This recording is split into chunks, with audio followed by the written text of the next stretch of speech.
Hello everyone, welcome to the Grow Pharma. तो आज की इस वीडियो में हम लोग फार्मास्यूटिकल इंजीनियरिंग सब्जेक्ट को ख़त्म करने वाले हैं। ओके, जैसा मैंने बोला था कि 4 लेक्चर में हम फार्मास्यूटिकल इंजीनियरिंग को कवर कर देंगे। इसके 3 लेक्चर ऑलरेडी हो चुके हैं, जिसमें हमने size reduction, flow of fluid, size separation, heat transfer, evaporation and distillation, इन सब की हमने बात की थी लेक्चर 1, 2 एंड लेक्चर 3 में, जो ऑलरेडी चैनल पे अवेलेबल है। जी PAT and NIPER 2025 free crash course के अंडर में प्लेलिस्ट बनी हुई है फार्मास्यूटिक्स की, उसमें ऑलरेडी अवेलेबल है। तो जाके वहाँ से आप लोग उसके एक बार चेकआउट जरूर कर लेना, ठीक है। इस वीडियो में हम लोग क्या बात करेंगे? इस वीडियो में हम लोग बात करेंगे 5 टॉपिक्स के बारे में। ड्राइंग की बात करेंगे इस वीडियो में, हम लोग मिक्सिंग की बात करेंगे, फिल्ट्रेशन की बात करेंगे, देन सेंट्रीफ्यूगेशन, और एट लास्ट हम बात करेंगे क्रिस्टलाइजेशन के बारे में, ठीक है। देखो, ये सब्जेक्ट से टोटल अबाउट 4 to 5 क्वेश्चन आप एक्सपेक्ट कर सकते हो, जिसमें से जो मेजर क्वेश्चंस आते थे वो वहाँ, मतलब मेजर क्वेश्चन जो थे वो उनके लिए हमने डिटेल्ड लेक्चर ले लिया। इस लेक्चर के भी टॉपिक्स इंपॉर्टेंट है, इससे भी 1 से 2 क्वेश्चन आप आने के चांसेस हैं, तो इस लेक्चर को भी हम फटाफट से खत्म करेंगे। थोड़ा सा लंबा लेक्चर हो सकता है, बट आप एंड तक देखना। चीज़ें बहुत शॉर्ट रखी है मैंने, जितना आपको ज़रूरत है उतना ही रखा है, तो आप उसमें से कुछ स्किप मत करना। साथ में जो पॉइंट्स मैं हाईलाइट करूँगा उसको जरूर से ज़रूर करते जाना, तो आपकी चीज़ें ईजिली कवर हो जाएगी, ठीक है। अब बट इस वीडियो स्टार्ट करें इससे पहले, अगर अभी तक आपने पहला लेक्चर नहीं देखा है, पहले 3 लेक्चर जो हमने किए हैं, तो जाके एक बार उसको चेकआउट कर लेना, क्योंकि पूरा सब्जेक्ट आपका ईजिली कवर हो जाएगा और आप आराम से 15 to 20 मार्क्स के टॉपिक्स को इजीली कवर कर सकते हैं, ठीक है। बट अभी हमारा क्रैश कोर्स चल रहा है जीपैट एंड नाइपर का, जिसके अंडर में हमने फार्माकोलॉजी में जनरल फार्माकोलॉजी, कार्डियोवैस्कुलर सिस्टम, ये सारी चीज़ें खत्म की हैं। साथ में हमने एंटी माइक्रोबियल भी स्टार्ट किया, जिसका नेक्स्ट लेक्चर भी मैं कल अपलोड करूंगा।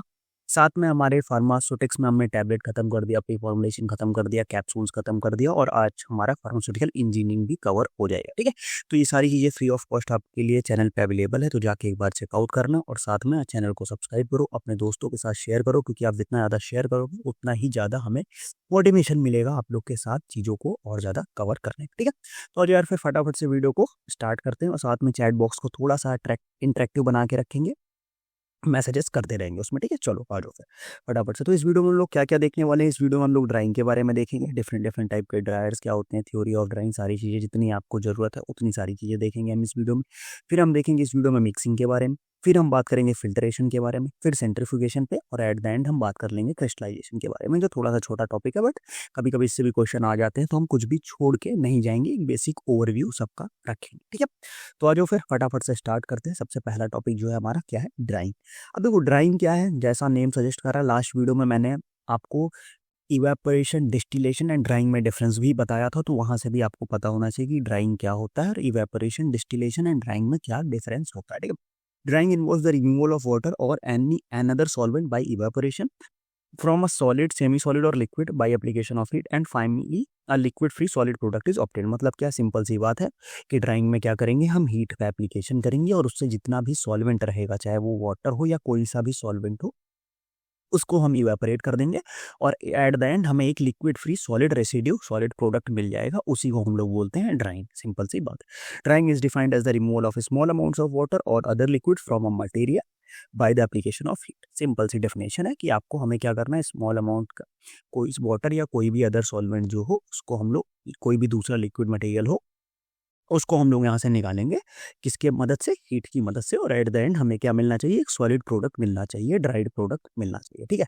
अब कुछ टर्मिनोलॉजीज होती हैं ड्राइंग में, जिसको हम लोग देखेंगे क्या क्या होता है। कुछ एक होती है बाउंड वाटर होता है, दूसरा हमारा अनबाउंड वाटर होता है, फिर हमारा फ्री मॉइस्चर कंटेंट होता है, उसके बाद हमारा इक्विलिब्रियम मॉइस्चर कंटेंट होता है, percent moisture content, rate of drawing, loss on drawing, ये सारी कुछ बेसिक सी टर्मिनोलॉजीज होती है ड्राइंग के बारे में, जो आपको पता होनी चाहिए। तो हम लोग अब उन पे बात करेंगे फटाफट से, ठीक है। चलो, तो सबसे पहले बात करते हैं बाउंड वाटर की। बाउंड वाटर क्या होता है? It is a minimum water या मॉइस्चर, जिसको हम कह सकते हैं, held by the material that exerts an equilibrium vapour pressure less than the pure water at the same. मतलब क्या, सिंपल सा आपको समझो कि कोई भी मटेरियल है, उसमें जो मिनिमम वाटर कंटेंट होता है, ठीक है, मिनिमम वाटर कंटेंट, वाटर हो या मॉइस्चर हो, मिनिमम, जो क्या कर रहा है, जो इक्विलिब्रियम प्रेशर एक्सर्ट कर रहा है, किससे? प्योर वाटर से, less than at the same temperature. Simple मतलब, जो उसका equilibrium pressure, equilibrium vapour pressure है, वो प्योर वाटर से कम होना चाहिए, इसमें एक पर्टिकुलर टेम्परेचर पे, ये मिनिमम वाटर कंटेंट जो होना है। और अनबाउंड में क्या होता है कि अगर वो प्योर वेपर, जो प्योर वाटर के वेपर प्रेशर के इक्वल वेपर प्रेशर एक्सर्ट कर रहा है, तो वो जो अमाउंट ऑफ वाटर हो जाता है वो हो जाता है हमारा क्या, अनबाउंड वाटर। मतलब क्या, समझो आपको, देखो जितना अमाउंट ऑफ वाटर या मॉइस्चर कोई सब्सटेंस में प्रेजेंट है, उसको हम लोग किससे वो करेंगे, उसको हम लोग कंपेयर करेंगे इक्विलिब्रियम वेपर प्रेशर किससे, प्योर वाटर के, ठीक है, प्योर वाटर के इक्विलिब्रियम वेपर प्रेशर से कंपेयर करेंगे।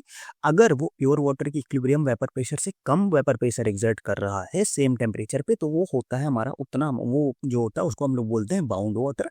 और अगर वो हमारा equilibrium vapour pressure pure water से बराबर, प्योर वाटर के बराबर एक्सर्ट कर रहा है, तो उसको हम लोग बोलेंगे अनबाउंड वाटर। बस इतना आपको दोनों में डिफरेंस याद रखना है, ये equal to the pure water होता है, ये less than the pure water, ठीक। अब बात करते हैं free moisture content. Free moisture content क्या होता है कि free moisture content is the amount of water that is free to evaporate from the solid surface during the drying, only free moisture can be evaporated. Simple सी बात है, free moisture content क्या होता है कि ये अमाउंट ऑफ वाटर होता है जो सॉलिड सरफेस पे अवेलेबल होता है फ्री इवेपोरेट होने के लिए, ठीक है। मतलब क्या कि जो ड्राइंग के टाइम पे जो वाटर या मॉइस्चर जो हमारा इवेपोरेट होता है, वो क्या होता है, वो हम होता है हमारा फ्री मॉइस्चर कंटेंट ही होता है, जो ड्राइंग के टाइम पे इवेपोरेट होता है, ठीक है। तो फ्री मॉइस्चर कंटेंट क्या होता है कि जो अमाउंट ऑफ वाटर जो क्या हो सॉलिड सरफेस पे फ्रीली प्रेजेंट हो इवेपोरेट होने के लिए, जब हम उसका टेम्परेचर इंक्रीज करते हैं, ठीक है, उसको हम लोग बोलते हैं फ्री मॉइस्चर कंटेंट। चलो नेक्स्ट हम लोग बात करेंगे किसके बारे में, एक होता है इक्विलिब्रियम मॉइस्चर कंटेंट। अब इक्विलिब्रियम मॉइस्चर कंटेंट क्या होता है, it is the amount of water present in the solid which exerts a vapor pressure equal to the vapor pressure of the atmosphere surrounding it। Simple सी बात है, equilibrium की बात हो गई ना, तो वो ऐसा अमाउंट ऑफ वाटर है, इतना अमाउंट ऑफ वाटर जो वेपर प्रेशर एक्सर्ट करे किसके बराबर, जो उसके सराउंडिंग एटमॉस्फेयर है उसके बराबर का जो वेपर प्रेशर एक्सर्ट करता है, उसी को हम लोग बोलते हैं क्या, इक्विलिब्रियम मॉइस्चर कंटेंट, ठीक है। देखो अगर आप डेफिनेशन भूल भी जाते हो कोई दिक्कत नहीं है, आप डेफिनेशन रटने के चक्कर में ना पड़ना, डेफिनेशन समझ के करना, ठीक है। आप समझ लोगे तो काम हो जाएगा, डेफिनेशन रटने से आपका काम नहीं होने वाला, तो आप रटना मत, ओके, ठीक। ये हो गया इक्विलिब्रियम मॉइस्चर कंटेंट। अब हमारे पास कुछ यहाँ पे वो है फॉर्मूलाज हैं जिसको हम लोग देखेंगे। परसेंट मॉइस्चर कंटेंट का जो फॉर्मूला होता है, weight of water in sample upon weight of dry sample into 100, इसको हम लोग बोलते हैं percent moisture content. Rate of drying का फॉर्मूला होता है weight of water in sample KG में into time upon weight of dry solid into dry sorry weight of water in sample upon time into weight of dry solid. Loss on drying की बात करेंगे तो mass of water in the sample upon total mass of the wet sample into 100, ये होता है क्या, loss of drawing. अभी हमने पीछे बात करी थी किसके बारे में, फ्री मॉइस्चर कंटेंट में, तो जो फ्री मॉइस्चर कंटेंट का फॉर्मूला होता है एफएमसी, एफएमसी का जो फॉर्मूला होता है वो क्या होता है कि टोटल वाटर कंटेंट, एफएमसी का फॉर्मूला जो होता है वो होता है हमारे पास टोटल वाटर कंटेंट माइनस क्या होता है इक्विलिब्रियम मॉइस्चर कंटेंट, ठीक है, minus equilibrium moisture content, TWC minus EMC, वो होता है क्या, एफएमसी, फ्री मॉइस्चर कंटेंट का फॉर्मूला होता है। सिंपल सी बात। चलो तो ये चीजें हो गई, ये कुछ बेसिक से फॉर्मूलाज थे जो आपको पता होने चाहिए, ठीक है। क्वेश्चन यहाँ से जनरली आपसे नहीं पूछा जाता। क्वेश्चन कहाँ से पूछा जाता है, अभी जहाँ रिसेंटली 2022 से भी कुछ 2022 में क्वेश्चन आया था, 2023 में क्वेश्चन आया था, उसके बाद हम पहले बात करें तो 10 में, 2012 में, हर जगह 2011 में भी क्वेश्चन पूछा जा चुका है। कहाँ से वो पूछा जा चुका है, यहाँ से ड्रायर से। जो ड्रायर्स होते हैं, इक्विपमेंट्स होते हैं, इससे मेनली आपके क्वेश्चन पूछे जाते हैं, जो रिसेंट ईयर्स में क्वेश्चन पूछे गए हैं। कहाँ से, यहाँ से पूछा जा चुका है। अब देखो यहाँ पे आपका स्टैटिक बेड ड्रायर है, इससे आपका टीपैट 2022 में क्वेश्चन पूछा गया है, ठीक है। अगर हम बात कर ले किसके बारे में, स्टैटिक बेड ड्रायर से, इसमें पूछा गया। अगर हम बात कर ले फ्लूइडाइज्ड बेड ड्रायर, इससे आपका जीपैट 2023 में क्वेश्चन पूछा गया। अगर हम बात कर लें यहाँ पे फ्रीज ड्रायर, अभी हम आगे देखेंगे, तो फ्रीज ड्रायर से हमारे पास सॉरी 10 में, 12 में ऐसे क्वेश्चन पूछे गए हैं, तो आपको ये सारी चीज़ें पता होंगी। ये एक बेसिक क्लासिफिकेशन है। स्टैटिक बेड ड्रायर एग्जांपल इसका ट्रे ड्रायर हो गया, फ्रीज ड्रायर हो गया। मूविंग बेड ड्रायर की बात करेंगे तो इसके अंदर आ जाएगा हमारे पास drum dryer, fluidised bed dryer हो गया, वैक्यूम ड्रायर हो गया, न्यूमेटिक ड्रायर एग्जांपल इसका स्प्रे ड्रायर, ठीक है। देखो इसके बारे में हम लोग इतना डिटेल नहीं देखने वाले हैं, हम बात करेंगे आगे। ये यहाँ ये टेबल्स आपके लिए इंपॉर्टेंट है।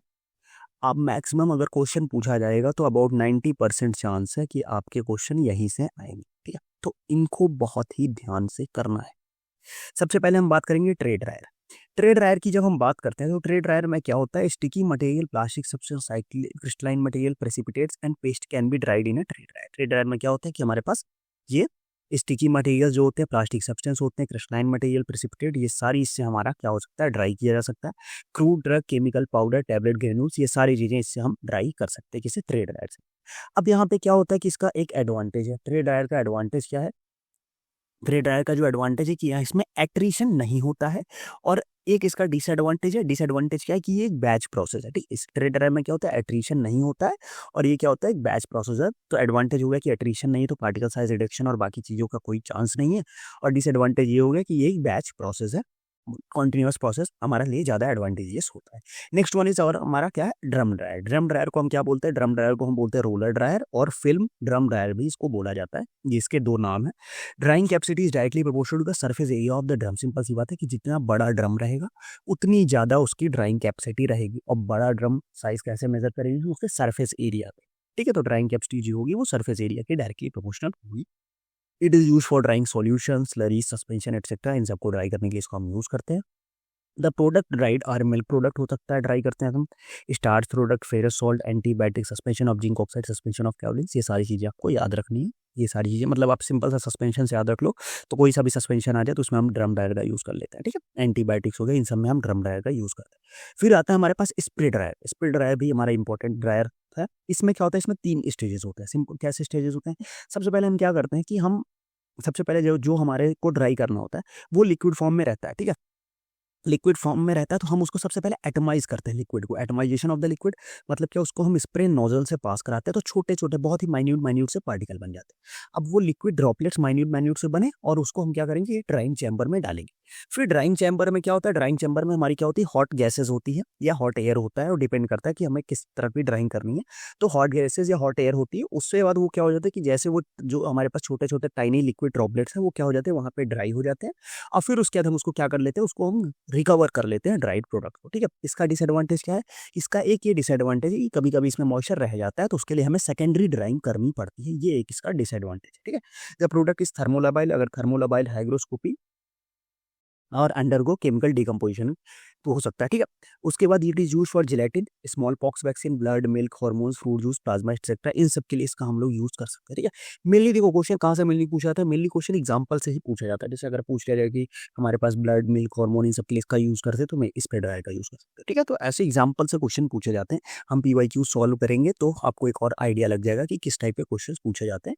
बहुत जल्द, बस आज ये खत्म हो रहा है, तो मैं इसका PYQs भी बहुत जल्दी आपको करा दूंगा, पूरे टॉपिक बाय टॉपिक, तो आपको इजीली आइडिया लग जाएगा कि कैसे चीज़ें होती हैं, ठीक है। चलो आगे बढ़ते हैं। हमारे पास और जो ड्रायर्स हैं हमारे, और हमारे जो नेक्स्ट ड्रायर्स हैं वो है कौन सा, फ्लूडाइज बेड ड्रायर, FBD, ठीक है।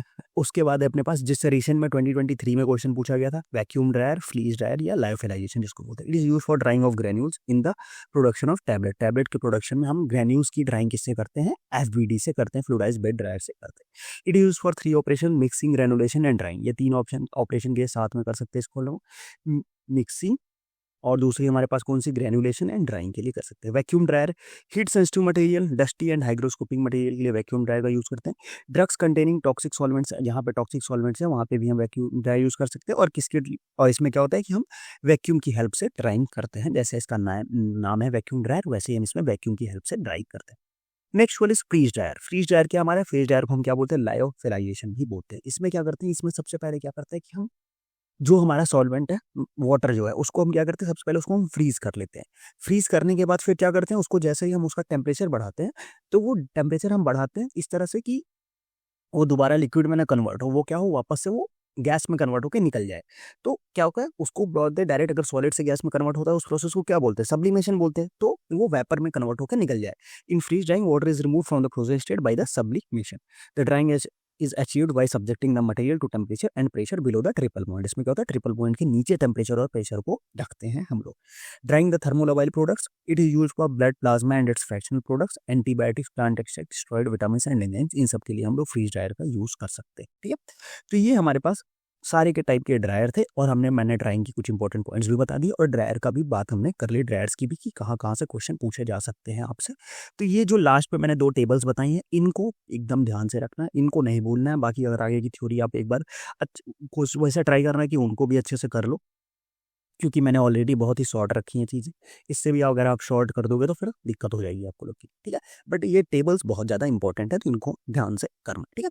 चलो, तो ये थी हमारी ड्राइंग की बात। अब हम बात आगे बढ़ेंगे आज के नेक्स्ट टॉपिक पे, जो कि है हमारा क्या, मिक्सिंग। अब हम बात करेंगे किसके बारे में, मिक्सिंग के बारे में, ठीक है। मिक्सिंग, मिक्सिंग और ब्लेंडिंग दोनों, मिक्सिंग को और दूसरे नाम से क्या डाल, इस नाम से जानते हैं हम लोग, मिक्सिंग को दूसरे नाम से जानते हैं हम लोग ब्लेंडिंग।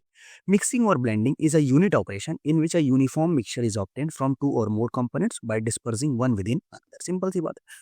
इसमें क्या होता है कि मिक्सिंग एक ये हमारा यूनिट ऑपरेशन है, जिसमें हम क्या करते हैं कि एक, दो या दो से अधिक कंपोनेंट्स को लेते हैं, उसको मिक्स करते हैं। सिंपल सी बात है, आपने चीज़ों को मिक्स किया ही होगा, वही होती है मिक्सिंग, कुछ अलग से यहाँ पे एक्स्ट्रा नहीं है। Mixing is defined as a process that tends to result in a randomisation of dissimilar products within a system, ठीक है। मतलब डिसिमिलर प्रोडक्ट्स को हम मिक्स कर लेते हैं सिस्टम में। लाइक जैसे यहाँ पे ये नॉर्मल था, फिर हमने इसको मिक्स किया। अब अगर यहाँ पे इसमें सॉल्युबल होगा तो इस तरीके से हमारे पास क्लियर सॉल्यूशन मिल जाएगा, उसमें मिक्स हो गया। अगर सॉल्युबल नहीं होगा तो ऐसे हमारे पास सस्पेंशन या इमल्सन टाइप के ड्रॉपलेट्स मिल जाएंगे, ठीक है। तो दोनों चीजें हो सकती है मिक्सिंग में। चलो, नेक्स्ट हम बात करते हैं किसके बारे में, कि factor influencing the mixing. Mixing को कौन कौन से फैक्टर इन्फ्लुएंस कर सकते हैं। सबसे पहले कोई surface, nature of the surface, surface का क्या नेचर है वो इन्फ्लुएंस करेगा। फिर density of the particles influence करेगा, पार्टिकल साइज एंड शेप भी उसको इन्फ्लुएंस कर सकता है। पार्टिकल चार्ज इसको इन्फ्लुएंस कर सकता है। फिर हमारे पास होता है कि प्रोपोर्शन ऑफ द मटेरियल्स, की कौन सा मटेरियल किस प्रोपोर्शन में यूज कर रहे हैं, वो भी उसको इन्फ्लुएंस करेगा। सिंपल सी बात है कि अगर हम ज़्यादा कोई मटेरियल ज़्यादा यूज कर रहे हैं, कोई कम यूज कर रहे हैं, तो मिक्सिंग पे उनका इफेक्ट पड़ता ही पड़ता है, ठीक है। अब बात करते हैं कुछ हमारे पास मिक्सचर्स के टाइप होते हैं, ठीक है। एक होते कुछ मिक्सचर के टाइप्स होते हैं। एक होता है हमारे पास पॉजिटिव मिक्सचर, ठीक है। एक होता है हमारे पास पॉजिटिव, दूसरा होता है अपने पास negative mixture, and third one is neutral, ठीक है। तीन टाइप के मिक्सचर होते हैं, positive mixture, negative mixture and neutral mixture. Positive mixture क्या होते हैं कि ये इजीली फॉर्म हो जाते हैं, और क्या होता है हमारे पास इरिवर्सिबल होते हैं। इजीली फॉर्म हो जाते हैं, और क्या होते हैं ये हमारे पास इरिवर्सिबल होते हैं और इजी होते हैं। इसका एग्जाम्पल अगर हम लेना चाहें तो क्या इसका एग्जाम्पल ले सकते हो आप, शुगर इन वाटर ले सकते हो, ठीक है। आप शुगर और वाटर को मिक्स करोगे, आप इजीली बना सकते हो, और वो एक तरह की इरिवर्सिबल फिनोमेना होता है, ठीक है। निगेटिव मिक्सचर की अगर हम बात करेंगे तो निगेटिव मिक्सचर क्या होते हैं अपने पास, डिफिकल्ट होते हैं, ठीक है। और साथ में ये क्या हो जाते हैं, ये रिवर्सिबल होते हैं, मतलब ये सेपरेट आउट हो जाते हैं, ठीक है। थोड़े टाइम बाद ये अपने आप सेपरेट आउट हो जाते हैं, क्योंकि इनकी मिक्सिंग डिफिकल्ट होती है। लाइक अगर हम बात करेंगे तो इमल्सन एंड सस्पेंशन आप ले सकते हैं, ठीक है। उनमें फेस सेपरेशन देखने को मिल जाता है, ठीक है। वो हमारे पास क्या होते हैं कि निगेटिव मिक्सचर हो गया। न्यूट्रल में क्या होता है कि न्यूट्रल मिक्स ही नहीं होते, डू नॉट मिक्स। अब जब ये मिक्स नहीं होंगे तो ये सेपरेट भी नहीं होंगे, जैसे no mixing no separation. Like example अगर हम ले लेंगे तो हमारे पास आ जाते हैं ऑइंटमेंट आ जाते हैं, और अपने पास क्या आ जाते हैं, ऑइंटमेंट हो गया, पेस्ट हो गया, ये सारे किसके एग्जांपल हैं, ये सारे न्यूट्रल मिक्सचर के एग्जांपल्स, ठीक है। तो ये हमारे पास है पॉजिटिव, निगेटिव एंड न्यूट्रल, ये मिक्सर्स होते हैं, मिक्सचर्स होते हैं, सॉरी, किस टाइप के मिक्सचर्स हो सकते हैं। अब मिक्सिंग फिनोमिना जो है वो भी हमारे पास दो टाइप की होती है। मिक्सिंग का जो फिनोमिना है वो भी दो टाइप का होता है। एक होता है सॉलिड मिक्सिंग, दूसरा होता है लिक्विड मिक्सिंग, ठीक है। उसके बेसिस पे फिर हम इक्विपमेंट्स की क्लासिफिकेशन करते हैं। In solid mixing two or more substance are intermingled by continuous movement of the particles. This is achieved by the mixing elements of suitable shape to act impeller to produce appropriate flow pattern. मतलब क्या होता है इसमें, क्या होता है, हम directly particles के मूवमेंट से वो करते हैं। इसमें क्या होता है कि हमारे एक सुटेबल शेप को हम मतलब एक थर्ड एलिमेंट को ऐड करते हैं मिक्स करने के लिए, लाइक इम्पेलर का यूज करके। This is use for mixing of drawing powder, this is use in preparation of emulsion, suspension and mixtures के लिए हम लोग इसका यूज करते हैं। Large sample size is required, small sample size is sufficient, and high power is required for mixing, और इसमें हमारा less power is required for the mixing, ठीक है। अब इसी के बेसिस पे, like solid mixing and liquid mixing के बेसिस पे हम लोग बात करेंगे किसके बारे में, उसके इक्विपमेंट्स के बारे में बात करेंगे, कौन कौन से मिक्सर्स का यूज करते हैं। बट उससे पहले हमारे पास कुछ मैकेनिज्म्स होती हैं मिक्सिंग की, उसको एक बार देख लेते हैं कि कौन कौन सी मैकेनिज्म्स होती हैं मिक्सिंग की। क्योंकि जब हम इक्विपमेंट्स देखेंगे तो उसमें हम देखेंगे कि कौन से मैकेनिज्म पे बेस्ड है। तो जब मैं वहां पे बताऊंगा कि वो कन्वेक्टिव मिक्सिंग है, शेयर मिक्सिंग है, या डिफ्यूजिव मिक्सिंग है, तो आपको बट उससे पहले पता होना चाहिए कि कन्वेक्टिव मिक्सिंग क्या होती है, शेयर मिक्सिंग क्या होती है, डिफ्यूजिव मिक्सिंग क्या होती है। तो हम अब इन तीनों टर्म को एक बार डिस्कस कर लेते हैं फटाफट से कि क्या होती है तीनों टर्मिनोलॉजी। तो कन्वेक्टिव मिक्सिंग सबसे पहले, group of particles move from one position to another by using of blades और पैडल्स। मतलब क्या है कि हम ब्लेड्स और पैडल्स का यूज करके एक ग्रुप के पार्टिकल्स को इधर से उधर मूव करते हैं, जिससे वो क्या हो जाते हैं, वो आपस में मिक्स हो जाते हैं। इसको हम लोग मैक्रो मिक्सिंग के नाम से भी जानते हैं। किस नाम से? मैक्रो मिक्सिंग के नाम से भी जानते हैं। ठीक है, अब यहाँ पे देखो ग्रुप ऑफ पार्टिकल्स ऐसे एक साइड अटैच्ड है। अब इनको हम लोग मिक्स करेंगे तो ये पूरा मिक्सचर का फॉर्मेशन हो जाएगा। कुछ इधर मूव करेंगे, कुछ इधर मूव करेंगे, कुछ इधर, ऐसे करके पूरा एक मिक्सचर का फॉर्मेशन कर लेंगे। शेयर मिक्सिंग क्या होता है? This type of mixing occurs when a layer of material flows over one another layer. मतलब क्या कि एक लेयर मटेरियल की है वो दूसरे के ऊपर फ्लो करेगी। मतलब एक लेयर फिर दूसरे के ऊपर आपस में मिक्स होंगे। लेयर बाय लेयर मिक्सिंग जो होती है उसको हम लोग बोलते हैं shear mixing. Result in the layer moving at different speeds and therefore mixing at layer interface. मतलब क्या है कि अब देखो एक लेयर दूसरे के ऊपर मूव कर रही है। अब उसमें क्या होता है कि उनकी स्पीड डिफरेंट हो जाती है। कुछ लेयर फास्ट मूव कर रही है, कुछ थोड़ा सा स्लो मिक्स कर रही मूव कर रही है, तो उस पर जो उनके इंटरफेस पे पार्टिकल्स आते जाएंगे उनकी आपस में मिक्सिंग होती जाएगी। ठीक है, अब देखो यहाँ पे जैसे अलग अलग लेयर्स, एक लेयर ये बनी हुई है, एक लेयर ये बनी हुई है, एक लेयर ये बनी हुई है, ये अलग अलग लेयर्स है और यहाँ पे पार्टिकल्स है। उसके बाद धीरे धीरे करके ये मिक्स फॉर्मेशन होता जाता है। देखो यहाँ पे मिक्स फॉर्मेशन होता जा रहा है। अब ये लेयर पे पार्टिकल्स हैं, अब धीरे धीरे इनकी मिक्सिंग होती जा रही है। फिर नेक्स्ट आता है डिफ्यूजिव मिक्सिंग। डिफ्यूजिव मिक्सिंग में क्या होता है कि mechanism occur by the random movement of the particle. जैसा हमें पता है diffusion random movement of the particle के रैंडम मूवमेंट से मिक्सिंग होती है within the powder bed and causing them to change their relative position relation to one another. Particles का random movement होगा जिससे क्या हो जाएगी कि हमें उनकी मिक्सिंग देखने को मिलेगी। इसको हम लोग माइक्रो मिक्सिंग के नाम से भी जानते हैं। डिफ्यूजिव मिक्सिंग को हम लोग माइक्रो मिक्सिंग के नाम से भी जानते हैं। ठीक है, तो ये थे हमारे different different mechanisms of mixing in solids. अब हम बात करेंगे कि मिक्सिंग इक्विपमेंट्स कौन कौन से होते हैं। अब दो तरीके के मिक्सिंग इक्विपमेंट्स होते हैं, कुछ सॉलिड के लिए होते हैं, कुछ लिक्विड्स के लिए यूज होते हैं। दोनों देखेंगे और क्वेश्चन आपके यहीं से पूछने के चांसेस रहते हैं, सॉलिड और लिक्विड दोनों के लिए। जहां से अभी हमारे पास क्या कि रिसेंटली जीपैट 2020 में यहाँ से क्वेश्चन देखने को मिला था। ठीक है, कहाँ से मिला था अभी हम लोग बताएंगे। ठीक है, तो ये सॉलिड मिक्सचर होते हैं, यहीं से हमारा जीपैट 2020 में क्वेश्चन आया हुआ था कि अब हम यहाँ देखेंगे कि नेचर ऑफ मिक्सचर देखेंगे, उसके एग्जाम्पल देखेंगे और उसका कौन सा मैकेनिज्म काम होता है। ठीक है, स्मॉल स्केल पे बात करें तो जो हम लोग लैब में यूज करते हैं मोर्टार एंड पेशल का यूज करते हैं और इसमें हमें क्या करते हैं, हम ट्राइचुरेशन करते हैं। फिर आता है टम्बलिंग मिक्सचर और cylindrical mixture without mixing blade. ठीक है, टम्बलिंग या सिलेंड्रिकल मिक्सचर होता है बट उसमें क्या होता है, मिक्सिंग ब्लेड नहीं होती है। इसमें हमारे कौन कौन से आ जाएंगे, डबल कोन ब्लेंडर आ जाएंगे, वी कोन मिक्सचर आ जाएंगे, विदाउट वेफल और क्यूब ब्लेंडर्स। और ये टम्बलिंग एक्शन होता है, जैसे नेम सजेस्ट कर रहा है टम्बलिंग, तो टम्बलिंग एक्शन देखने को मिलता है और यही डायरेक्ट क्वेश्चन पूछ लिया जाता है आपसे। ठीक है, इसमें क्वेश्चन किस टाइप के आएंगे, इसमें आपको क्वेश्चन पूछ लेगा which of the following is an example of tumbling mixture with a mixing blade. तो आपको पता होना चाहिए V cone blender with a mixing blade या double cone blender with a mixing blade. या आपको सिंपल सा पूछ लेगा which of the following is example of static mixture. तो आपको पता होना चाहिए वहाँ पे कि रिबन ब्लेंडर होगा, ये सिग्मा ब्लेंडर होगा या प्लेनेटरी पैडल होगा, तो वो हमारे पास क्या है, वो स्टैटिक मिक्सचर का एग्जाम्पल है। ठीक है, और यहाँ पे इसकी मैकेनिज्म क्या है, यहाँ पे मैकेनिज्म है stationary shell and rotating blade. मतलब इसकी जो शेल है वो स्टेशनरी रहती है, ब्लेड्स जो होते हैं वो रोटेट करते हैं और ब्लेड जैसे जैसे रोटेट करेंगे वैसे वैसे वहाँ पे क्या देखने को मिलेगा, वैसे वैसे वहाँ पे मिक्सिंग देखने को मिलेगी। फिर आता है एयर मिक्सचर या फ्लूइडाइज्ड मिक्सचर जिसको बोलते हैं।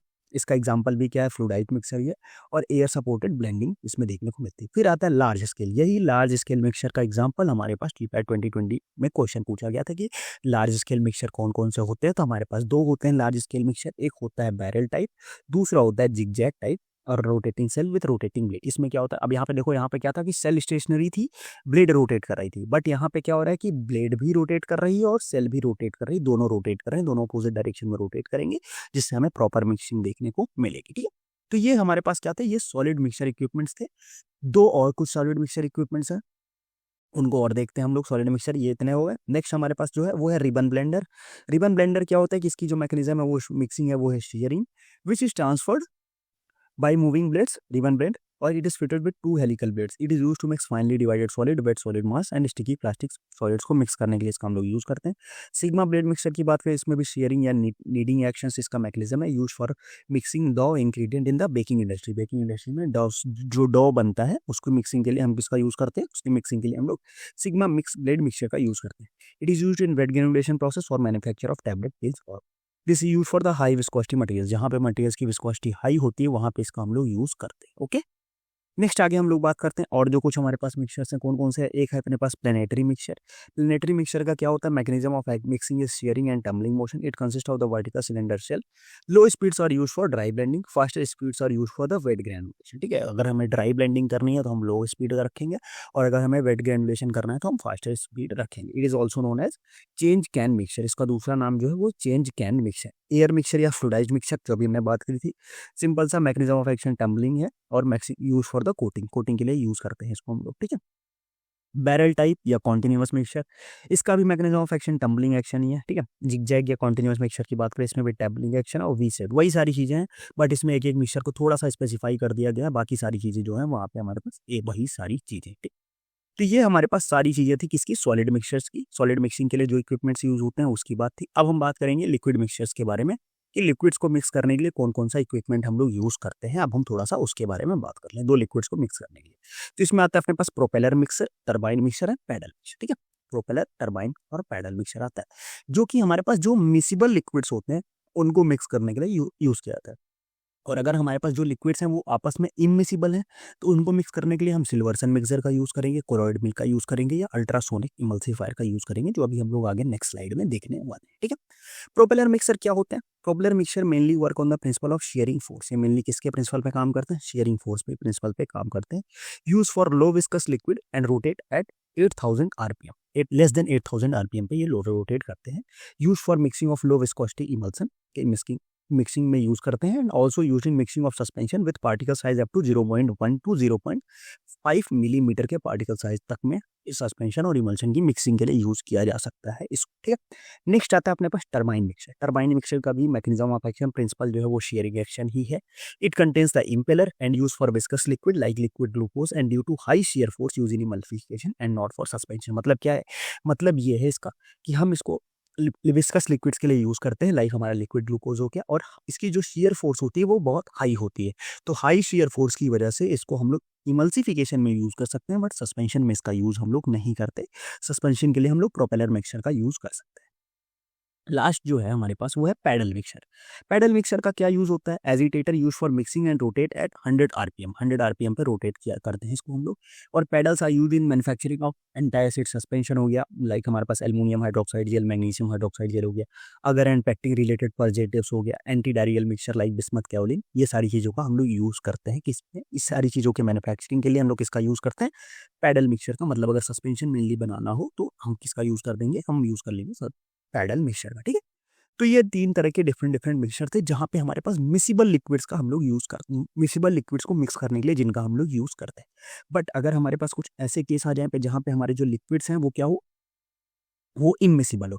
अगर हमारी जो लिक्विड्स हैं वो इमिसिबल है तो उस कंडीशन में हम लोग किसका यूज करेंगे, तो उस कंडीशन में हम लोग यूज करेंगे नेक्स्ट जो हमारे पास है वो है तीन इक्विपमेंट है। एक है सिल्वर्सन मिक्सचर, दूसरा है colloidal mill, third one is ultrasonic emulsifier. ठीक है, अल्ट्रासोनिक इमल्सिफायर को हम रैपिसोनिक होमोजेनाइजर भी बोलते हैं। ठीक है, सिल्वर्सन मिक्सर या इमल्सिफायर जो है, ठीक है, ये क्या काम करता है।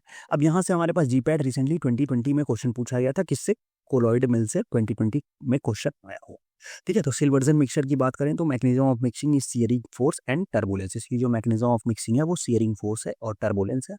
ठीक है, use in preparation of cream, ointment and pharmaceutical suspension and emulsion of fine particle size. ठीक है, मतलब क्रीम्स, ऑइंटमेंट, सस्पेंशन, इमल्सन का प्रिपरेशन में इसको हम लोग यूज करते हैं, बट इसकी जो पार्टिकल साइज है वो क्या होनी चाहिए, वो फाइन पार्टिकल साइज होनी चाहिए। इसका भी मैकेनिज्म ऑफ एक्शन कोलॉइडल मिल की शेयरिंग फोर्स है, और शायद मैकेनिज्म ऑफ एक्शन से ही क्वेश्चन पूछा गया था इससे। Colloid mill is a mixture as well as a milling equipment भी है। अल्ट्रासोनिक इमल्सिफायर की बात करें तो mechanism of mixing is compression and rarefaction, इसकी मैकेनिज्म ऑफ एक्शन है। It has the capacity to produce the dispersed globules of 1 micron size. 1 micron size के dispersed globules को प्रोड्यूस करने की इसकी कैपेसिटी होती है। It is use suitable for the thermolabile substance, और थर्मोलेबाइल सब्सटेंस के लिए कौन सा मिक्सर सुटेबल होता है, अल्ट्रासोनिक इमल्सिफायर, या इसी को हम लोग रैपिसोनिक होमोजेनाइजर भी बोलते हैं। ठीक है, तो ये कंप्लीट बात थी किसके रिलेटेड, ये कंप्लीट बात थी हमारी मिक्सिंग के रिलेटेड। अब हम लोग आगे बढ़ेंगे और अब बात करेंगे आज का जो हमारा थर्ड टॉपिक है वो है फिल्ट्रेशन। और अब हम आगे बढ़ते किसके बारे में बात करेंगे, हम बात करेंगे फिल्ट्रेशन के बारे में। ओके, तो अब आगे बढ़ते हैं फिल्ट्रेशन के बारे में हम लोग बात करें। ठीक है, फिल्ट्रेशन आपको पता है, सिंपल सी बात है। फिल्ट्रेशन क्या करते हैं? फिल्ट्रेशन में भी defined as the process of separation of solids from a fluid. किसी भी फ्लूइड या वाटर से हम क्या करते हैं? सॉलिड को सेपरेट करते हैं by passing the same through a porous medium that retain the solids but allow the fluid to pass. मतलब क्या है? सिंपल सी बात है कि जैसे आप घर में क्या करते हो, चाय बनाते हो, उसके बाद उसको चाय को क्या करते हो? छन्नी में से पास करते हो, तो जो उसकी चाय की पत्ती होती है, लीव्स होती है, वो क्या होती है? वो उसी पे रिटेन्ड हो जाती है। आपका जो फ्लूइड है वो पास आउट हो जाता है, तो आपको क्या होता है? एक प्रॉपर फिल्टर्ड चाय मिल जाती है। फिल्टर्ड कॉफी पीते हो आप लोग, ठीक है? तो ये सारी चीजें क्या होती है? सिंपल सा वही फिनोमिना क्या कहलाता है? फिल्ट्रेशन बोलते हैं। कुछ नया इसमें नहीं है, आपको सारी चीजें पता है, वही है। नई चीजें क्या है वो मैं आपको बताऊंगा, जो आपको फटाफट से ध्यान में रखनी है, जहां से आपके क्वेश्चन आने के चांसेस हो जाते हैं, ठीक है? अब भी हम बात करेंगे क्या? अगर जो सॉलिड कंटेंट है वो भी बहुत ही लो कंसंट्रेशन में प्रेजेंट है, like not not exceeding to 1% weight by volume, तो इस प्रोसेस को हम क्या बोल देते हैं? तब इस प्रोसेस को हम क्लैरिफिकेशन बोल देते हैं, ठीक है? तब वहाँ फिल्ट्रेशन वर्ड जो है वो चेंज हो जाता है, किसमें? वो चेंज हो जाता है क्लैरिफिकेशन में, ठीक? इसको हम एक्सपेरिमेंट्स आप लोगों ने परफॉर्म किया होगा, बैचलर्स में बहुत ज़्यादा फिल्ट्रेशन का यूज़ करते हैं हम लोग। यहाँ पे क्या होता है? ग्लास फनेल लगाते हैं, फिर यहाँ पे फिल्टर पेपर लगाते हैं, और उसके बाद उसको हम लोग वो करते हैं, तो जो सॉलिड रेसिड्यू है वो वहीं पे रह जाता है फिल्टर पेपर के ऊपर, और नीचे जो है वो हम फिल्ट्रेट को कलेक्ट कर लेते हैं, ठीक है? उसी को हम लोग बोलते हैं क्या? फिल्ट्रेशन। अब कुछ इसमें फिल्ट्रेशन यूज में कुछ टर्मिनोलॉजीज का यूज करते हैं, जिसको हम लोग एक बार देख लेते हैं, ताकि अब जो टर्मिनोलॉजीज हो उसमें आप लोग कंफ्यूज ना हो। वो कौन कौन सी टर्मिनोलॉजीज है? सबसे पहले होता है स्लरी। अब जो सस्पेंशन जिसको हम लोग फिल्टर करते हैं, जो इस जैसे इस बीकर में जो सस्पेंशन, जो चीजें हैं जिसको हमने फिल्टर करना है, उसको हम लोग क्या बोलेंगे? इसको हम लोग बोलेंगे स्लरी। ये हमारी क्या है? ये है हमारी स्लरी, ठीक है? फिर आता है filter medium, porous medium use to retain the solid. जो यहाँ पे हम लोग फिल्टर पेपर का यूज किए हैं, ठीक है? लाइक हमने यहाँ पे फिल्टर पेपर लगाया होगा, उसको हम लोग बोलते हैं फिल्टर मीडियम। Filter cake. अब यहाँ पे जो रेसिड्यू, जो सॉलिड रेसिड्यू यहाँ पे बच गया, इसी को हम लोग क्या बोल देंगे? इसी के लिए हम लोग बोल देंगे फिल्टर केक, ठीक है? जो सॉलिड रेसिड्यू इसके ऊपर रिमेनिंग रह जाता है उसको हम लोग बोल देंगे फिल्टर केक, और जो क्लियर लिक्विड लास्ट में मिल रहा है इसको हम लोग बोल देंगे फिल्टर, ठीक है? Slurry, filter medium, filter cake, filter. तो इसमें आपको कंफ्यूज नहीं होना है, ये हमारा बेसिक सा एक सारी टर्मिनोलॉजीज हैं। इसमें कौन कौन सी टर्मिनोलॉजीज होती हैं? अब कुछ टाइप्स होती हैं, फिल्ट्रेशन के टाइप्स होते हैं। दो फिर टाइप के मेनली फिल्ट्रेशन होता है, एक होता है सरफेस फिल्ट्रेशन, दूसरा होता है डेप्थ फिल्ट्रेशन। अब दोनों क्या होते हैं? आ जाओ यार देख लेते हैं फटाफट से। सरफेस फिल्ट्रेशन, या जिसी को हम लोग स्क्रीन फिल्ट्रेशन भी बोलते हैं, क्या होता है? It is a screening action by which pores or holes of the medium prevent the passage of the soil.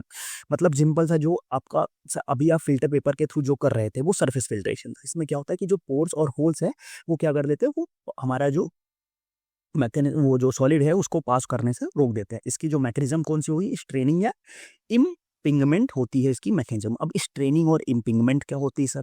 अगर आपको पता है तो अच्छी बात है, नहीं पता है तो अभी हम लोग के नेक्स्ट स्लाइड में देख लेंगे, क्यों परेशान हो रहे हो?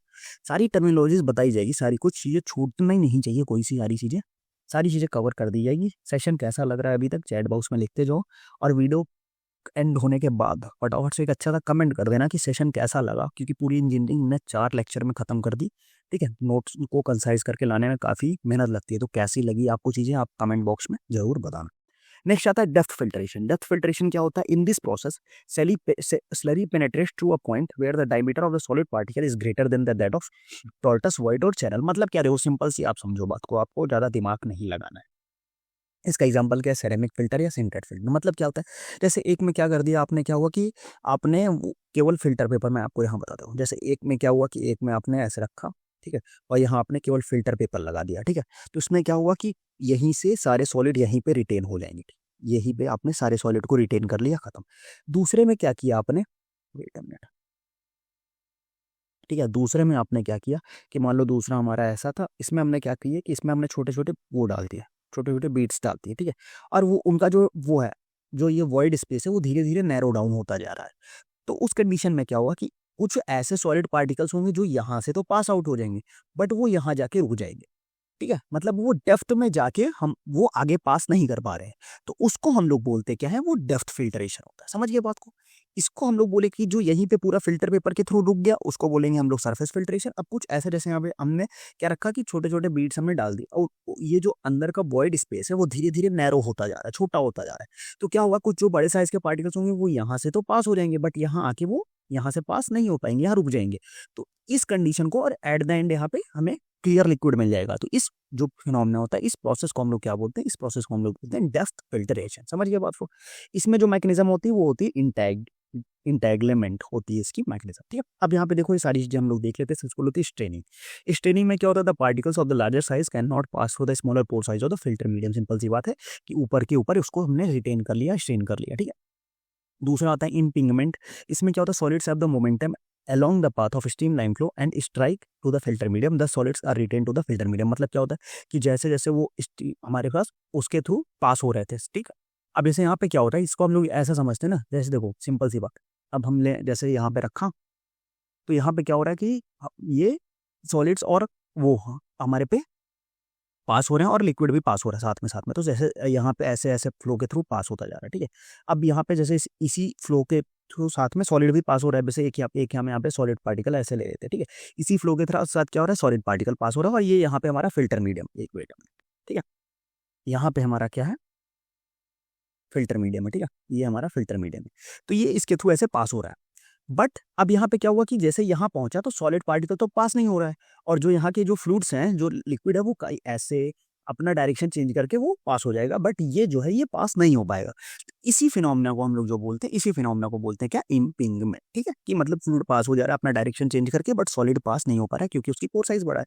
इंटेंगलमेंट क्या होता है कि particles become entangled in the mass fibre due to the smaller size of the particles than the pore size. मतलब वो अंदर जाके फिर वहां पे फंस जाते हैं। Thus the solid particles are retained within the filter medium, ठीक है। उसके अंदर जाके, जैसे मैंने अभी आपको बताया कि हम बीड्स ऐड कर सकते हैं, तो उसके अंदर जाके वो वहां पे रुक जाते हैं। फिर आता है attractive forces. Solids are retained on the filter as a result of attractive forces between the particles and filter medium as in case of electrostatic precipitation. अब देखो, अगर हमारे पास कुछ इलेक्ट्रोस्टैटिक प्रेसिपिटेशन हम करते हैं जहाँ पे चार्जेस का गेम होता है, तो अगर हमें पॉजिटिवली चार्ज पार्टिकल्स को रोकना है, हम क्या करते हैं, हम अपोजिट चार्ज के फिल्टर पेपर पे पार्टिकल्स को अडेयर करते हैं। तो उससे क्या हो जाएगा कि वो अपोजिट चार्ज को अट्रैक्ट कर लेगा और वहीं पे फिल्टर पेपर पे वो रुक जाएंगे अट्रैक्टिव फोर्सेस के हेल्प से। तो इसको हम लोग यूज कर सकते हैं किस कंडीशन में, अट्रैक्टिव फोर्सेस हम यूज करते हैं जब हम इलेक्ट्रोस्टैटिक प्रेसिपिटेशन हमें चाहिए होता है। तो फिल्टर मीडियम में हम एक चार्ज डाल देते हैं और इसकी मदद से चार्ज के इन्फ्लुएंस में आके दूसरा जो चार्ज है वो हमारा रुक जाता है अपने आप। ओके, तो ये हमारे पास क्या है, एक हमारा एक ये भी मैकेनिज्म है हमारी चीज़ों, ठीक है। तो ये सारी चीज़ें थी। अब हम थोड़ा सा आगे बढ़ेंगे और कुछ थ्योरीज देखेंगे कि क्या क्या थ्योरीज होती हैं प्रेसिपिटेशंस की, ठीक है। अब यहाँ पे देखो, मैंने आपको स्टार्टिंग में ही बताया था कि आपको जितने भी इक्वेशन मिलते हैं वो इक्वेशन आप नोट डाउन करते जाओ, एक सेपरेट कॉपी बना लो, वहाँ पे उसको ऐड ऑन करते जाओ, क्योंकि इससे क्वेश्चन पूछे जाते हैं। तो आपको क्या करना है, आपको देखो अभी यहाँ पे 3 इक्वेशन है, एक है Poiseuille equation, Darcy's equation and Kozeny Carman equation, ठीक है। इन तीनों इक्वेशन को आपको क्या करना है, आपको इन तीनों इक्वेशन का मेनली बस आपको ये रखना है कि ये तीनों इक्वेशन फिल्ट्रेशन में यूज होते हैं, और इन तीनों इक्वेशन का जो ये हमारा इक्वेशन है इसको आपको याद रखना है। Poiseuille consider that the filtration is similar to the streamline flow of the liquid under a pressure through capillaries. मतलब इन्होंने क्या कंसीडर किया था कि जो फिल्ट्रेशन है वो एक स्ट्रीमलाइन फ्लो को सिमिलर ही है, और किसका, जो लिक्विड के स्ट्रीमलाइन फ्लो का प्रेशर में किसके थ्रू, कैपिलरीज के थ्रू। जो कैपिलरीज के थ्रू लिक्विड का जो pressure under pressure streamline flow होता है उसी के सिमिलर होता है क्या, हमारा फिल्ट्रेशन। इसके लिए इन्होंने जो वैल्यू रखी थी V is equal to pi delta P R square 8L और रो, यहाँ पे हमने NU। तो यहाँ पे इसमें V is equal to rate of flow, that is the volume यहाँ पे रखा है इन्होंने, delta B pressure difference, R radius, L thickness, और ये यहाँ पे हमारी विस्कोसिटी। इसकी सारी की यूनिट है पास्कल पर सेकंड, मीटर, ये सारी चीज़ें। तो अगर आपको ये सारी चीज़ें याद होती हैं तो कोई दिक्कत नहीं, आप अच्छे से याद रख सकते हो।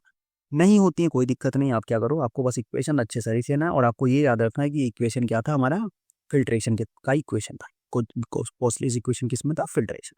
नेक्स्ट अगर हम बात करें तो फिर यहाँ पे सेम आता है डार्सीज इक्वेशन। डार्सी भाई साहब ने भी सेम ही बात करी थी, कुछ थोड़ा सा घुमा दिया था इन्होंने क्या दिया था कि Darcy is the describe that the relationship between the instantaneous rate of discharge through a porous medium and pressure drop at a distance, ठीक है। मतलब क्या कि जो इंस्टेंटेनियस रेट डिस्चार्ज हो रहा है कि हमारा जो लिक्विड का किसके थ्रू, पोरस मीडियम के थ्रू, उसके बीच में रिलेशन, और साथ में जो थोड़े डिस्टेंस के बाद जो प्रेशर ड्रॉप हो रहा था उसके बीच में इन्होंने रिलेशन बताया था। इनका इक्वेशन क्या था, V is equal to K delta P, और यहाँ पे बाई ईटा। तो यहाँ पे K is equal to permeability, coefficient of cake था, A सरफेस एरिया था। The term K depends on the characteristics of the cake such as porosity, specific surface and area and compressibility. इन सब पे ही हमारा क्या था, ये जो K का टर्म है वो डिपेंड करता है, ठीक है। बस आपको इक्वेशन के नेम याद होने चाहिए, और साथ में इनका आप अगर इक्वेशन की वैल्यूज याद रख सकते हो तो वेल एंड गुड है, नहीं भी याद रख सकते तो आपको नेम इजीली याद होना चाहिए। ओके, नेक्स्ट जो लास्ट इक्वेशन है वो है कोजेनिक कैरमैन इक्वेशन। इन्होंने क्या बताया था कि that calculate the pressure drop of a fluid flowing through the packed bed of solids. Solid के पैक्ड बेड के थ्रू जो फ्लूइड ट्रांसफर हो रहा है उसका जो प्रेशर ड्रॉप है वो किसके थ्रू कैलकुलेट हुआ था, वो हुआ था क्वेज़नी-करमैन की इक्वेशन के थ्रू। ये यहाँ पे बड़ा सा इक्वेशन है भाई साहब का, आपको याद होता है, याद है तो कर लो, नहीं याद है तो कोई बात नहीं, बस आपको पता होना चाहिए फिल्ट्रेशन में यूज़ होता है। इतने इन डेप्थ क्वेश्चन अभी तक पूछे नहीं गए हैं कि इसका इक्वेशन बता दो, ठीक है? तो बट आपको इतनी सारी चीज़ें पता होनी चाहिए, ठीक है? तो ये कुछ थ्योरीज़ थी फ़िल्ट्रेशन के बारे में। अब हम बात करेंगे मेन जो इसके कुछ इक्विपमेंट्स के बारे में बात करेंगे कि फ़िल्ट्रेशन के कुछ इक्विपमेंट्स देख लेते हैं फटाफट से, कौन-कौन से इक्विपमेंट्स होते हैं फ़िल्ट्रेशन के लिए। सबसे पहले होता है प्लेट एंड फ्रेम फ़िल्टर, फिर चैम्बर प्रेस फ़िल्टर ली, उसके बाद आता है अपने पास आता है मेटा फ़िल्टर, फिर आता है cartridge filter, drum filter, pressure sand filter. इतने फ़िल्टर्स के इक्विपमेंट्स हैं, इनके बारे में थोड़ा-सा देख लो।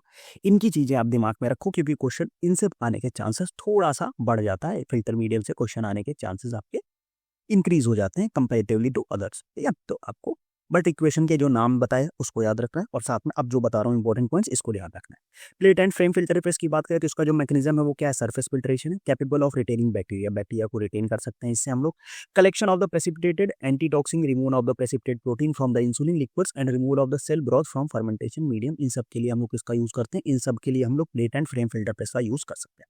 चैम्बर प्रेस की बात करें तो chamber filter is use for the clarification of the syrups की क्लैरिफिकेशन के लिए यूज करते हैं and tracing of injection and solution के लिए, ट्रेसिंग के लिए भी इसका हम लोग यूज कर सकते हैं। Filter leaf, the mechanism of the surface filtration, the mechanism is इसका क्या है, सरफेस फिल्ट्रेशन है यहाँ पे, and act as a sieve or strainer, vacuum or pressure can be applied to increase the rate of filtration, ठीक है? सीव और सीव की तरह काम करता है, फिल्ट्रेशन सीव की तरह ही काम करते हैं, आपको पता है। यहाँ पे हम लोग वैक्यूम या प्रेशर अप्लाई कर सकते हैं रेट ऑफ फिल्ट्रेशन को बढ़ाने के लिए, क्योंकि अगर हम वैक्यूम या प्रेशर अप्लाई करेंगे उससे क्या हो जाता है कि जो फ्लो है वो बढ़ जाता है और रेट ऑफ फिल्ट्रेशन जो है वो हमारा इंक्रीज हो जाता है, ठीक है? तो ये कुछ 3 फिल्टर हमारे पास इक्विपमेंट्स थे। नेक्स्ट अगर हम बात करें तो अपने पास आता है मेटा फिल्टर, या इसका एक और दूसरा नाम जो है वो है एज फिल्टर। ये हमारा क्या होता है, सिरप एंड इंसुलिन लिक्विड्स को क्लैरिफिकेशन के लिए इसका यूज़ करते हैं। क्लैरिफिकेशन का वर्ड का मतलब समझ में आ गया होगा आप लोग, क्योंकि अगर वो पता नहीं होता तो आप कंफ्यूज हो जाते कि क्लैरिफिकेशन क्या होता है, फिल्ट्रेशन क्या होता है, बट अब आपको कंफ्यूजन नहीं होगी। Filtration of injection solution and viscous liquids can be achieved by applying the pressure. Next अगर हम बात करें तो कार्ट्रिज फिल्टर जो है वो क्या होता है, it is useful for the preparation of the particular free solution, ठीक है? मतलब अगर हमें ऐसा सॉल्यूशन बनाना है जिसमें सॉलिड पार्टिकुलर बिल्कुल भी ना हो तो उस कंडीशन में हम लोग इस फिल्टर का यूज़ करते हैं। लाइक हमें पैरेंटल और ऑप्थेल्मिक में क्या होता है कि हमें पार्टिकल्स नहीं चाहिए होते हैं, ठीक है? सॉलिड मटेरियल फ्री होना चाहिए हमारा जो पैरेंटल एंड ऑप्थेल्मिक प्रिपरेशन है, तो उस कंडीशन में हम लोग कार्ट्रिज फिल्टर का यूज़ कर सकते हैं। नेक्स्ट आता है ड्रम फिल्टर, या इसी को हम लोग रोटरी ड्रम फिल्टर भी बोलते हैं। It is use for the production of the penicillin के प्रोडक्शन के लिए यूज करते हैं। The extract is separated from the mycelium by drum filters, ठीक है? इसमें क्या होता है, जो पेनिसिलिन का जो एक्सट्रैक्ट है वो माइसीलियम से सेपरेट करते हैं, किसके थ्रू, ड्रम फिल्टर्स के थ्रू। It is use for the collecting of the calcium carbonate, starch and magnesium carbonate. फिर pressure and sand filter, the mechanism is impingement and entanglement होता है इसका, इंटेंगलमेंट इसका क्या होता है, मैकेनिज्म होता है। It is use for the separation of the precipitates that can be remove from the sand. अब देखो यहाँ पे क्वेश्चन पूछा क्या जा सकता है आपसे, आपसे पूछा जा सकता है कि इंसुलिन लिक्विड्स और सिरप के क्लैरिफिकेशन में किसका यूज करते हैं हम लोग, पार्टिकुलर फ्री सॉल्यूशन के लिए किसका यूज कर सकते हैं हम, पेनिसिलिन के प्रोडक्शन के लिए कौन सा फिल्टर का यूज कर सकते हैं, तो ये क्वेश्चन आपसे पूछा जा सकता है, ठीक है? तो इसको आप लोग थोड़ा सा हाईलाइट करेंगे और अपने नोट्स में ऐड करके रखें, ठीक है? अब हम बात करेंगे सेंट्रीफ्यूगेशन के बारे में, उसके बाद हम लोग बात करेंगे क्रिस्टलाइजेशन के बारे में। तो छोटे छोटे टॉपिक्स हैं, इससे एक आधा क्वेश्चन आ सकता है, बट हम छोड़ के नहीं जाएंगे, क्योंकि देखो कभी कभी क्या होता है ना कि हम टॉपिक छोड़ देते हैं, बट उससे इतना बेसिक सा क्वेश्चन आ जाता है ना कि बस अगर आप थोड़ा सा देख के भी जाओ ना तो आपका काम हो जाता है। तो इसीलिए हम छोड़ेंगे नहीं, कुछ एक बेसिक ओवरव्यू लेके जाएंगे, क्योंकि कभी कभी क्या हो जाता है बोनस क्वेश्चन भी मिल जाते हैं हमें, तो हम उनको बोनस क्वेश्चन को छोड़ना नहीं। और अगर आपने एक क्वेश्चन भी सही, एक क्वेश्चन अभी इस तरीके से अगर आपका इधर उधर हुआ तो ये क्वेश्चन मतलब 4 मार्क्स, और 4 मार्क्स से आपकी रैंक कहाँ जाएगी ये मुझे बताने की जरूरत नहीं है, ठीक है? अंडर 100 से सीधा बाहर चले जाओगे आप। तो सारी चीज़ें आपको कवर करके जानी है। अगर आप अंडर 100 टारगेट कर रहे हो तो आप छोटी छोटी चीज़ें भी छोड़ के नहीं जा सकते, क्योंकि देखो जो इंपॉर्टेंट टॉपिक्स है, जो मेजर टॉपिक्स है वो तो सभी कवर करते हैं, लेकिन आपको क्या करना है, आपको छोटे छोटे टॉपिक्स भी खत्म करके जाना है, छोड़ना कुछ भी नहीं, ठीक है? चलो, क्योंकि वैसे भी मैंने पहले से ही इतना ज़्यादा कंटेंट नहीं रखा है, एकदम शॉर्ट करके मैं लेके आया हूँ आप लोग के लिए एज अ रिवीजन, बहुत अच्छी चीज़ें हैं। अगर आप पहली बार भी पढ़ रहे हो तो कोई दिक्कत नहीं, बस आपको ये सारी चीज़ें दिमाग में रखनी है, छोड़ना कुछ भी नहीं, ठीक है? चलो अब हम बात करेंगे सेंट्रीफ्यूगेशन के बारे में। सेंट्रीफ्यूगेशन जो टर्म था वो हमारा किसके द्वारा दिया गया था, वो सीजी स्टोक्स भाई साहब ने दिया था। Centrifugation is a process that involve the use of the centrifugal force. इसमें क्या होता है, सेंट्रीफ्यूगल फोर्स का यूज करते हैं हम लोग for the sedimentation of the heterogeneous mixture with a centrifuge used in industry and in the laboratory setting. The process is to separate two immiscible liquids को separate करने के लिए भी use कर सकते हैं हम लोग. More dense components of the mixture migrate away from the axis of the centrifuge, while the less dense of the components mixture migrate toward the axis. Centrifuge is a device separating from the particles from the solution according to their size, shape, density and viscosity की मदद से हम लोग उसको separate करते हैं. ठीक है, मतलब क्या है इसका सिंपल सी बात है. इसमें क्या करते हैं हम लोग, पार्टिकल्स लेते हैं और उसको बहुत हाई स्पीड पे क्या करते हैं, सॉल्यूशन लिया उसको बहुत हाई स्पीड पर रोटेट करते हैं. जब बहुत हाई स्पीड पे हम लोग उसको रोटेट करेंगे तो उस कंडीशन में क्या हो जाता है कि जो जिन पार्टिकल्स की डेंसिटी ज़्यादा होती है वो क्या हो जाता है कि वो एक्सिस, जो रोटेशन की एक्सिस है, ये रोटेशन की एक्सिस है, इससे क्या हो जाता है कि आगे माइग्रेट कर जाते हैं. और जबकि जो लेस डेंस पार्टिकल्स होते हैं वो क्या करते हैं कि डेक्स एक्सिस के पास आ जाते हैं. तो उस कंडीशन में हम लोग दोनों के सेपरेट आउट कर लेते हैं. मतलब क्या होता है, जैसे हमने क्या हुआ कि जैसे अगर हम एक ये सेंट्रीफ्यूज ट्यूब ले लिया हमने, इस तरह की सेंट्रीफ्यूज ट्यूब होती है, यहाँ पे हमने रखा, तो जो हमारे पास जब हम उसको सेपरेट आउट करके निकालेंगे तो जो लेस मतलब जिनकी डेंसिटी ज़्यादा होगी वो नीचे मिलेंगे हमें, और जिनकी डेंसिटी कम होगी वो हमें ऊपर मिलेंगे. तो इसके बेसिस पे हम दोनों को सेपरेट आउट कर सकते हैं. ठीक है, तो इस कंडीशन, इसी को हम लोग क्या बोलते हैं, सेंट्रीफ्यूजेशन, वो सेंट्रीफ्यूगेशन बोलते हैं. अब यहाँ पे कितनी स्पीड से उसको हम लोग रोटेट करते हैं अभी मैं आपको बताता हूँ.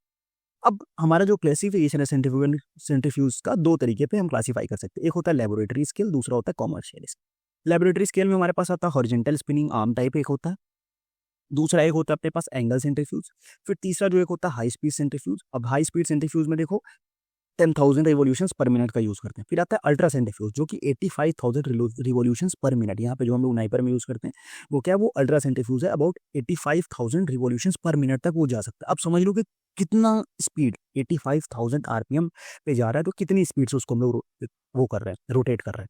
फिर आता है कॉमर्शियल स्केल. कॉमर्शियल स्केल जो हमारी इंडस्ट्रीज में यूज होता है वो होता है बैच टाइप. बैच टाइप में आता है perforated basket centrifuge. Semi continuous scale में आता है शॉर्ट साइकिल बैच सेंट्रीफ्यूज. आता है कॉन्टिन्यूअस सेंट्रीफ्यूज में आता है सुपर सेंट्रीफ्यूज. अब आपको ये याद रखना है, क्वेश्चन आपको बनेगा तो यहीं से बन जाएगा कि सिंपल से एग्जांपल देगा which one of the following is a batch type centrifuge, और एग्जांपल दे दिया angle centrifuge, ultra centrifuge, perforated basket centrifuge. तो वो आपको पता होना चाहिए कि विच वन इज द हमारे पास बैच टाइप सेंट्रीफ्यूज कौन सा है. समझिए बात को, तो ये आपको चीजें पता होनी चाहिए. तो ये सिंपल सा एक बेसिक सी चीजें थी किसके बारे में, सेंट्रीफ्यूगेशन के बारे में. ज्यादा कुछ आपको नहीं ध्यान रखना है, बस ये दो चीजें आप ध्यान रखो, आपका काम हो जाएगा. नेक्स्ट हम बात करेंगे आगे, लास्ट टॉपिक जो आज का हमारा वो है क्रिस्टलाइजेशन. अब हम बात करेंगे क्रिस्टलाइजेशन के बारे में कि क्रिस्टलाइजेशन क्या होता है, कैसे क्रिस्टलाइजेशन को, उसके बारे में उसकी चीज़ें समझेंगे कैसे होता है क्रिस्टलाइजेशन. उसके बाद कुछ इक्विपमेंट जो क्रिस्टलाइजेशन में यूज़ करते हैं उनके बारे में देखेंगे, और फिर हम आज का लेक्चर यहीं एंड करेंगे. ठीक है, चलो. Crystallization is a technique used for the purification of the substance, a separation technique to separate solid from the solution. Crystallization can be defined as a process through which the atoms, molecules of a substance arrange themselves in a well-defined three-dimensional lattice and consequently to minimize the overall energy of the system. देखो simple सी बात है, आपको समझो crystallisation process होता गया. जैसे समझो हमने एक बीकर लिया, ठीक है, उसमें हमने 100 ml वाटर ले लिया. ठीक है, हमने क्या लिया, उसमें 100 ml वाटर लिया. फिर हमने उसमें क्या डाला, उसमें हमने डाला, मान लो कि हमने उसमें डाल दिया 20 ग्राम शुगर डाल दिया. ठीक है, सिंपल सा समझो, 20 ग्राम शुगर डाल दिया, वो पूरी डिसॉल्व हो गई. फिर हमने क्या किया, फिर 10 ग्राम और डाल दिया, वो भी डिसॉल्व हो गई. फिर हमने 10 ग्राम और डाला, वो डिसॉल्व नहीं हो रही. ठीक है, तो इस कंडीशन में क्या हो गया कि हमारा जो सॉल्यूशन हो रहा है, जिसमें अब हम इस कंडीशन में कुछ भी डिसॉल्व नहीं कर सकते, इसको हम लोग बोलते हैं सैचुरेटेड सॉल्यूशन. ठीक है, सैचुरेटेड सॉल्यूशन बन गया. फिर हमने क्या किया, हमने इसका टेम्परेचर इंक्रीज करना चालू कर दिया. हमने इसका टेम्परेचर इंक्रीज किया. सैचुरेटेड सॉल्यूशन था, हमने इसका टेम्परेचर इंक्रीज किया. अब जो 10 ग्राम था वो भी ईजिली डिसॉल्व हो गया. फिर हमने 10 ग्राम और डाल दिया, टेम्परेचर बढ़ा रहे हैं, वो भी एक टेम्परेचर मतलब एक कॉन्टिन्यूस टेम्परेचर पे रखा हुआ है, वो भी डिसॉल्व हो गया. फिर हमने क्या किया, फिर हमने 10 ग्राम और डाल दिया. अब जो ये 10 ग्राम है, अब ये डिसॉल्व नहीं हो रहा है ना, मतलब अब ये एकदम लास्ट है, इसके बाद ये डिसॉल्व नहीं होगा. फाइनल बहुत मुश्किल से ये लास्ट में एकदम डिसॉल्व हुआ. तो इस तरीके का जो सॉल्यूशन बनाते हैं इसको हम लोग बोलते हैं सुपर सैचुरेटेड सॉल्यूशन. ठीक, सुपर सैचुरेटेड सॉल्यूशन ये हमारा होता है. सुपर सैचुरेटेड सॉल्यूशन मतलब क्या हो रहा है, सैचुरेटेड सॉल्यूशन मतलब नॉर्मल टेम्परेचर और प्रेशर पे अब उसमें कुछ भी डिसॉल्व नहीं होगा सॉल्यूशन में, उस कंडीशन को सॉल्यूशन को बोलते हैं सैचुरेटेड सॉल्यूशन. बट अगर हम टेम्परेचर और टेम्परेचर इंक्रीज करके उसमें डिसॉल्व कर रहे हैं, तो उसके बाद भी जब नहीं डिसॉल्व होता तो उस कंडीशन को हम लोग बोलते हैं सुपर सैचुरेटेड सॉल्यूशन. हमने सुपर सैचुरेटेड सॉल्यूशन बना दिया. अब यहाँ पे हमने टेम्परेचर इंक्रीज किया था, अब हमने डिसॉल्व तो कर दिया टेम्परेचर इंक्रीज करके, बट अब जैसे ही हम टेम्परेचर को क्या करेंगे, नॉर्मल टेम्परेचर पे आएगा, ये जो सुपर सैचुरेटेड सॉल्यूशन है इसमें जो हमारे शुगर के जो है वो नीचे क्रिस्टल्स फॉर्मेशन हो जाएंगे. ठीक है, वो क्या बन जाएंगे, वो क्रिस्टल्स का फॉर्मेशन हो जाएगा. इसी प्रोसेस को बोलते हैं हम लोग क्रिस्टलाइजेशन. सिंपल सी बात है. ठीक है, अगर घर पे भी आपने कभी गुलाब जामुन या जलेबी बनाई होगी, तो उसमें हम लोग क्या करते हैं कि उसमें हम लोग गर्म करके डिसॉल्व करते हैं। फिर जैसे ही उसको अगर आप ठंडा कर दो, तो थोड़े टाइम बाद आप देखोगे कि क्रिस्टल्स का फॉर्मेशन हो जाता है साइड साइड में। उसी प्रोसेस को बोलते हैं क्रिस्टलाइजेशन, ठीक है। अब इसमें ये होता कैसे क्रिस्टलाइजेशन, हम लोग इसको देखते हैं। अब क्रिस्टलाइजेशन में 3 स्टेप्स होते हैं, ठीक है। मैकेनिज्म ऑफ सबसे पहले होता है सुपर सैचुरेशन, जो मैंने बताया आपको कि by evaporation of the solvent, by cooling solution, by formation of the new solute, या by addition of more soluble solvent in a solvent, soluble substance in a solvent. उसी को हम लोग उस तरीके से हम लोग क्या कर सकते हैं, सुपर सैचुरेशन अचीव कर सकते हैं, जो मैंने आपको बताया। फिर होता है न्यूक्लिएशन। न्यूक्लिएशन की बात करो तो जैसे सुपर सैचुरेशन से मैंने बताया कि क्रिस्टल का फॉर्मेशन हो जाता है, बट क्रिस्टल फॉर्मेशन होने से पहले कहीं ना कहीं से थोड़ा सा क्रिस्टल का फॉर्मेशन होना स्टार्ट होगा ना। वो जो स्टार्टिंग पॉइंट होता है उसी को हम लोग बोलते हैं nucleation. Nucleation refers to the birth of very small bodies of a new phase with homogeneous saturated liquid phase.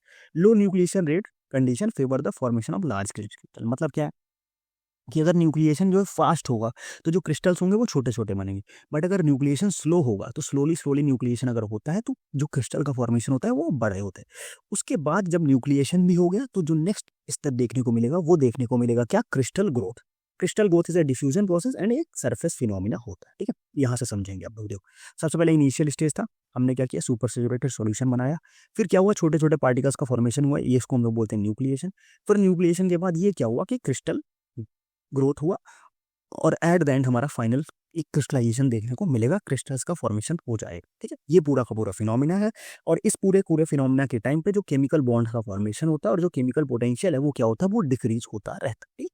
तो ये पूरी की पूरी बेसिक मैकेनिज्म था कि क्रिस्टलाइजेशन होता है, ठीक।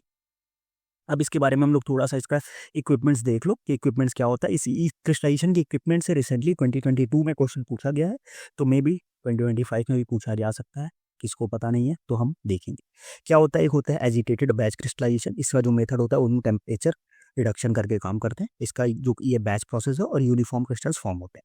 फिर आता है स्वैनसन वॉल्कर क्रिस्टलाइजेशन। इसको कूलिंग के थ्रू इसमें काम होता है, ये एक कॉन्टिन्यूस प्रोसेस है। फिर आता है क्रिस्टल क्रिस्टलाइजेशन। इसमें इवेपोरेशन का मैकेनिज्म होता है, sodium chloride and magnesium sulphate के क्रिस्टलाइजेशन के लिए इसका हम लोग यूज करते हैं। फिर आता है वैक्यूम क्रिस्टलाइजेशन। इसमें होता है adiabatic evaporative cooling. It is use for the thermolabile substance. अब देखो, मेनली आपको इसमें याद क्या रखना है, इसमें मेनली आपको याद रखना है कि ये क्रिस्टलाइजर का जो नाम है और उसका जो मेथड है, ये आपको याद रखना है कि कौन से मेथड से इसमें कूलिंग हो रही है, क्रिस्टलाइजेशन के कौन सा मेथड है। और बाकी इसमें जैसे कुछ एग्जांपल लाइक थर्मोलाबाइल के लिए यूज कर सकते हैं, सोडियम क्लोराइड और मैग्नीशियम सल्फेट के लिए इसका यूज कर सकते हो, तो आप इसको भी ध्यान रख सकते हो। बट ये जो 2 पॉइंट है, इनको बिल्कुल भी नहीं छोड़ना, ठीक है। नेक्स्ट बात करते हैं कुछ और। हमारे पास जो क्रिस्टलाइजर है वो मैग्मा क्रिस्टलाइजेशन, इसमें इवेपोरेशन होता है। क्रिस्टल इवेपोरेटर या ओस्लो क्रिस्टलाइजर, इसमें भी इवेपोरेशन होता है। और टैंक क्रिस्टलाइजेशन में भी इवेपोरेशन होता है, ठीक। ये इसके सारे एग्जांपल्स हैं किसके लिए यूज किया जा सकता है, ठीक है। तो देखो, मेनली देखा जाए तो मोस्ट ऑफ द में इवेपोरेशन ही हो रहा है। एक हमारा एजिटेटेड क्रिस्टलाइजर है जिसमें टेम्परेचर रिडक्शन हो रहा है, स्पेशल वॉल्कर में कूलिंग हो रहा है। बाकी वैक्यूम क्रिस्टलाइजर में एडियाबैटिक इवेपोरेटिव कूलिंग हो रहा है। और यही शायद क्वेश्चन भी था 2022 का। जब हम PYQ सॉल्व करेंगे तो मैं आपको सॉल्व करा दूंगा। पर मुझे जहां तक याद आ रहा है कि क्वेश्चन भी एडियाबैटिक्स ही पूछा गया था शायद, ठीक है। But I am not sure, but मैं करा दूंगा इसको, ठीक है। तो इस तरीके से हमने एक सब्जेक्ट GPAT 2025 के लिए ऑफिशियली आज कंप्लीट कर दिया है। बस इसका PYQs बचा हुआ है, जो मैं आपको बहुत जल्द ही सॉल्व करा दूंगा। और वीडियो अभी तक आप देख रहे हो, एंड तक देख रहे हो, तो मुझे लगता है कि आपकी चीज़ें क्लियर हो गई होंगी। अगर आपको अभी भी कोई डाउट है, तो आप कमेंट सेक्शन में पूछ सकते हो, या आप व्हाट्सअप ग्रुप ज्वाइन करके डायरेक्टली मेरे को मैसेज करके भी पूछ सकते हो। साथ में आप टेलीग्राम चैनल ज्वाइन कर सकते हो, और साथ में हमारा यूट्यूब चैनल भी ज्वाइन कर सकते हो, ठीक है। और साथ में नोट्स के लिए आप हमारी वेबसाइट विजिट कर सकते हो, और टेलीग्राम चैनल पे भी नोट्स हमने डाल दिए, तो आप वहाँ से भी ले सकते हो। आपको जहाँ से आपके लिए प्रेफरेबल हो, आप नोट्स डाउनलोड कर सकते हो, ठीक है। साथ में व्हाट्सअप ग्रुप ज्वाइन करो। और वीडियो कैसा लगा वो जरूर बताना, वीडियो को लाइक कर देना, और साथ में एक कमेंट कर देना, क्योंकि आपके कमेंट से ही हमें मोटिवेशन मिलती है चीज़ों को और आगे लेके जाने के लिए, ठीक है। अब हम फार्मास्यूटिक्स में नेक्स्ट स्टार्ट करेंगे फिजिकल फार्मेसी, और अबाउट 6 to 7 लेक्चर्स में हम फिजिकल फार्मेसी को भी कंप्लीट करेंगे, इन डिटेल करेंगे। थोड़ा सा लेक्चर बढ़ सकते हैं, बट चीज़ें इन डिटेल होंगी, तो उसके लिए आपको टेंशन नहीं लेनी है, ठीक है। वीडियो कैसा लगा कमेंट सेक्शन में ज़रूर बताना। और फिर आज का वीडियो हम लोग यहीं एंड करेंगे। मिलते हैं नेक्स्ट वीडियो में, तब तक के लिए बाय बाय।